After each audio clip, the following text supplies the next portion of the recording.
እናስመጣላችኋለን፣ እንገነባላችኋለን፣ መኪና አስመጥተን እንሰጣችኋለን፣ ቤት ገንብተን እንሰጣችኋለን የሚሉ ካምፓኒዎች ከሚያታልሏችሁ መንገዶች አንዱ ኢንሹራንስ ነው።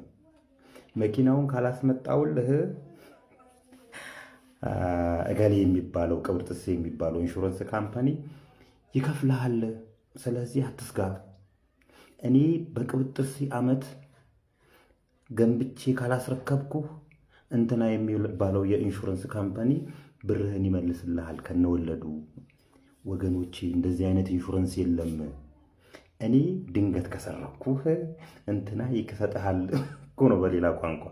ኢንሹራንስ ካምፓኒ ለምን ይቋቋማል? እንደዚህ ከሆነ እንትና ከሰረቀኝ ብሬን ይመልስልኛል ብለህ እንዴትስ ታምነዋለህ?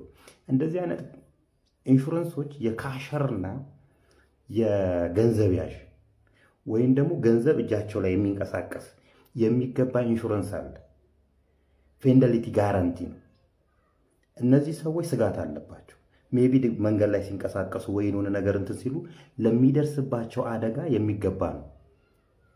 በእነሱ ምክንያት ባልሆነ ጉዳዮች፣ በራሳቸው ምክንያት ከሆነ አይከፈልም።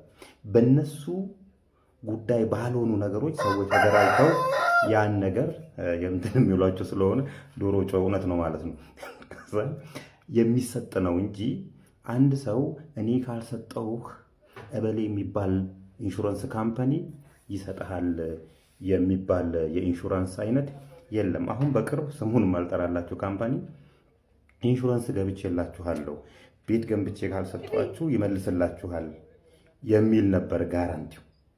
ያን ጋራንቲ ግን ስናየው የፍለድ ነው። ገና ፍለድ ከተከሰተ ላልተረከብከው ቤት ፍለድ ከተከሰተ ፍለድ ጎርፍ የተገባ ነው እና ኢንሹራንሱን በስነ ስርዓት አንብቡ። እንደዚህ አይነት ኢንሹራንስም ተፈጥሮ አይታወቅም። ዝም ብላችሁ ሀገር ውለታቸውን አልከፈለችም ብዬ ከማስባቸው ተቋማት አንዱ የቀድሞ የሀገር መከላከያ ሰራዊት አባላት ናቸው። በተለምዶ የደርግ ሰራዊት የሚባሉት እንግዲህ ለረጅም ዓመታት እንደምንም ተጥለው በየቦታው የነበሩና ኑሮን እየገፉ ያሉ እንደ በደለኛ ምንም እንዳላረጉ ለሀገር ምንም ውለታ እንደሌላቸው ተጥለው የነበሩ ናቸው። ከቅርብ ጊዜ ወዲህ ግን 4 ዓመት ወዲህ ግን በተለያዩ ቦታዎች ያሉ አባላት ተሰባስበው እንደገና በመደራጀትና ጥቅማቸውን በጋራ ለማስጠበቅ የተለያዩ ጥያቄዎችን ለማንሳት ወይንም ሀገርን ደግሞ የሚጠቅሙ ከሆነ ያላቸውን ኤክስፒሪየንስ እንዲያካፍሉ በየቦታው ተሰባስበው ሊቀመንበር፣ ምክትል ሊቀመንበር የሚባሉ ዝባዝንኪዎችን እየመረጡ ማህበር ሲመሰርቱ ነበር። ይሄ ማህበር እንግዲህ ከነዚህ አባላት ላይ እንደገና ብር ሲለቅም ነበር።